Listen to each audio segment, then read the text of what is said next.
Oke, assalamualaikum warahmatullahi wabarakatuh. Selamat pagi, salam sejahtera.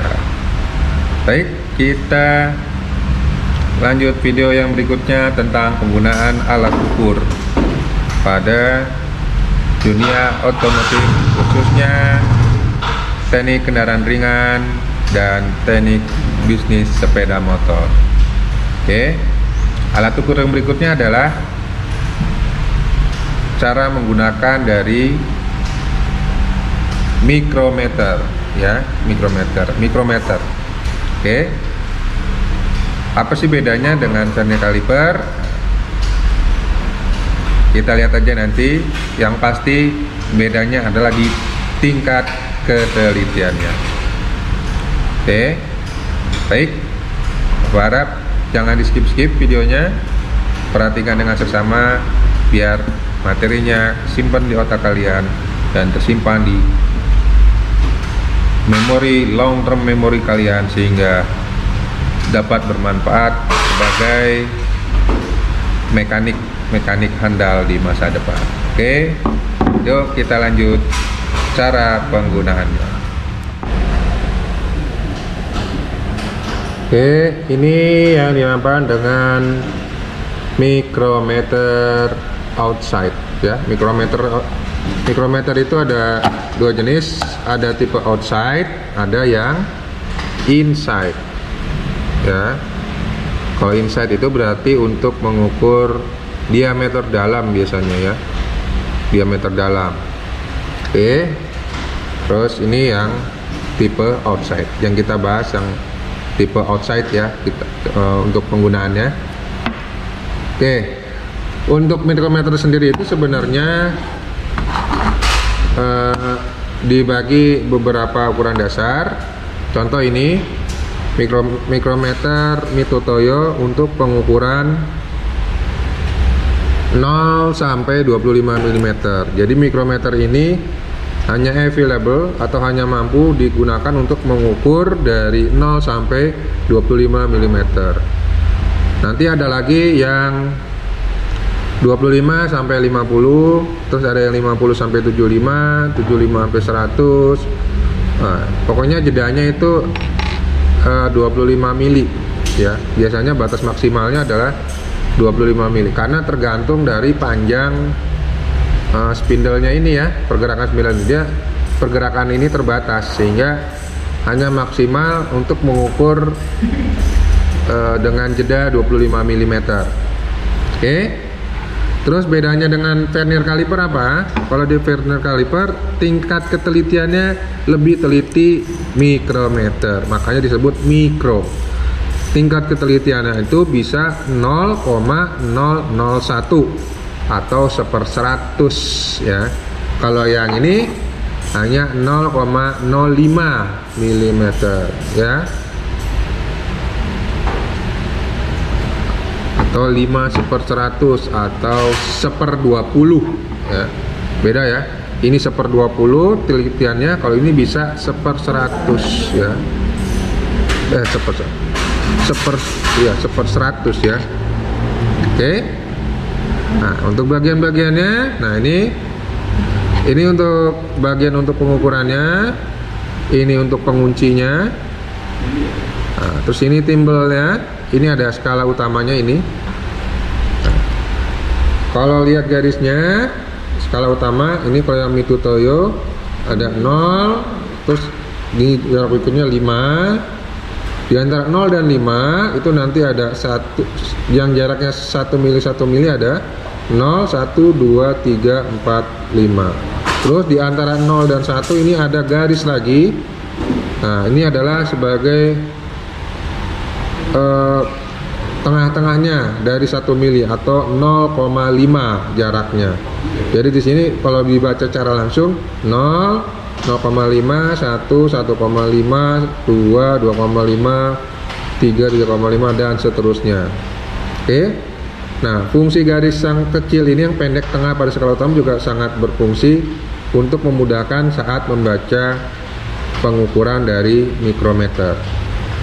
Nah, terus kalau di ini yang ini kemudian ini yang skala yang ditimbal ini adalah skala untuk dengan nilai dari 0 sampai 50 strip ya.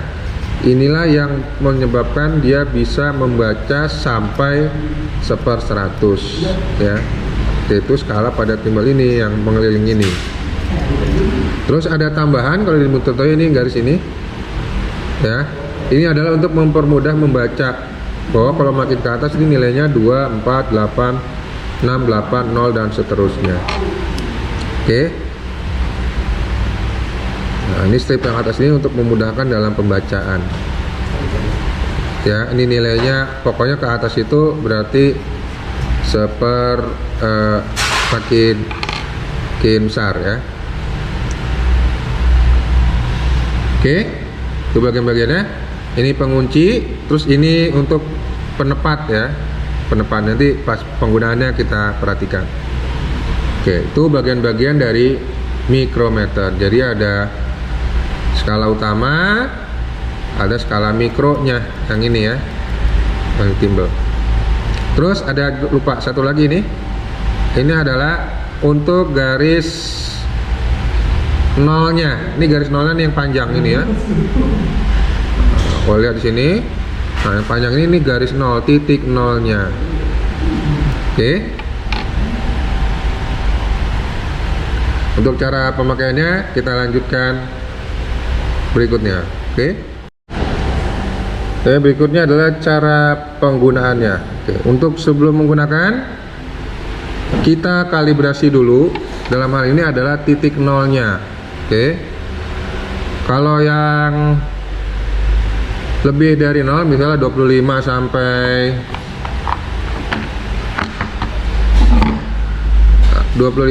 50. Nah, ini biasanya ada timbal seperti ini. Ini adalah untuk kalibrasi titik nolnya. Nah, karena ini dari 0, maka tidak ada alat kalibrasinya ya, timbal kalibrasinya nggak ada. Nah, ini karena dari 0, kita kalibrasi dulu nolnya. Kita pasin nolnya, bener pas nggak nolnya. Kita majukan sampai pas, sampai mentok. Oke. Nah, ketika udah mentok, ini yang dikenceng, jangan di press begini ya. Ini mentok, ini yang diputar. Nah, 2, 3 kali cukup. Itu berarti udah kunci. Nah, kita lihat di sini ternyata nolnya ini titik 0 tidak pas di titik 0 ini, garis ini ya. Maka ini harus dipasin, disetel. Caranya dengan memutar bagian skala utama dengan ini kunci ya. Nah, dengan kunci ini kita putar. Oke, kita pasin ya. Oh, belum, dikit lagi, kelewat. Oke, sampai sini.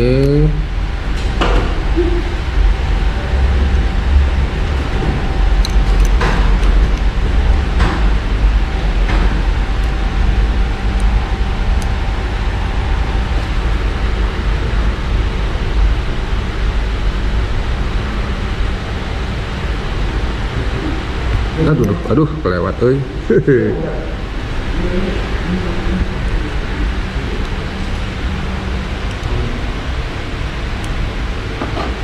Harus benar-benar pas nolnya ya.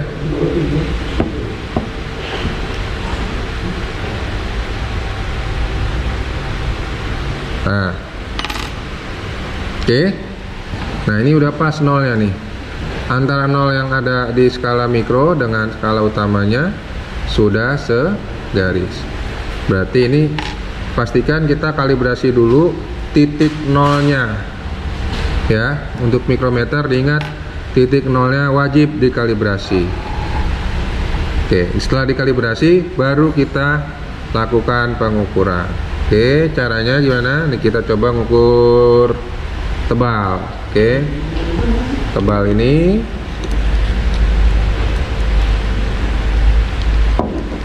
kita akan coba ukur tebalnya ya. Tebal bagian inres dari bearing.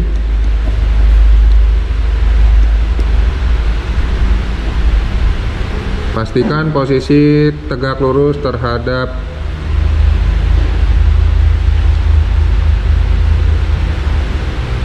oke. Nah, ini ketika sudah mentok Ini udah mentok, jangan di press tekan, tapi pakai ini yang ujung ya. Set, 2, 3, udah. Ini kunci, biar dia tidak gerak lagi. Baru dibaca. Cara bacanya, ini kita lihat skala utamanya dulu. Ini 10 ya, 10 mm, terus setengah, 11 nggak nyampe ya, 11 ya.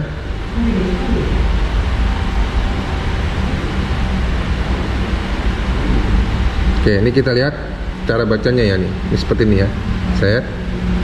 Ini kalau begini, kalau diputar ke bawah berarti dia makin lebar. Oke. Nah, ini kalau begini, nah posisi 11 tuh seperti ini. Ini 11 mili. Ya, lihat 0 dengan titik garis utama ini segaris. Terus garis yang 11 mili kelihatan. Oke. Nah, ini kita lihat set. Ini makin lebar. Nah, ini ternyata kita masukkan makin rapat. Tek. Oke. Nah, ini kita putar ini, set, baru kita kunci. Nah, oke, sekarang kita lihat ternyata ini adalah 10,5 lewatnya berapa? Kita lihat di sini. Ternyata ini 45, 46, 47 ya. Berarti 10,5 ditambah 0,47 berarti 10,97 mm. Kenapa 97? Karena yang garis 0,5 udah lewat. 10,5 ya, tinggal baca 10,5 tambah 0,47 berarti nilainya adalah 10,97 mm ya. Gampang kan? Nggak susah ya. Oke. Dengan menggunakan mikrometer ini otomatis pengukurannya bisa lebih teliti lagi. Nah, intinya yang utama adalah dalam menggunakan mikrometer, kalibrasi titik nolnya harus sudah tepat. Kalau tidak dikalibrasi awalnya, hasilnya bisa jadi salah. Oke.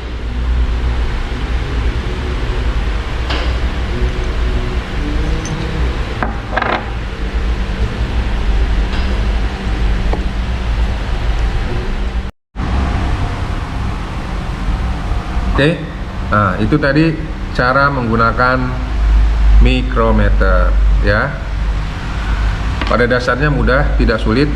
Yang penting basic cara penggunaan vernier caliper sudah bisa, terutama dalam pembacaan skala utama dan skala vernier.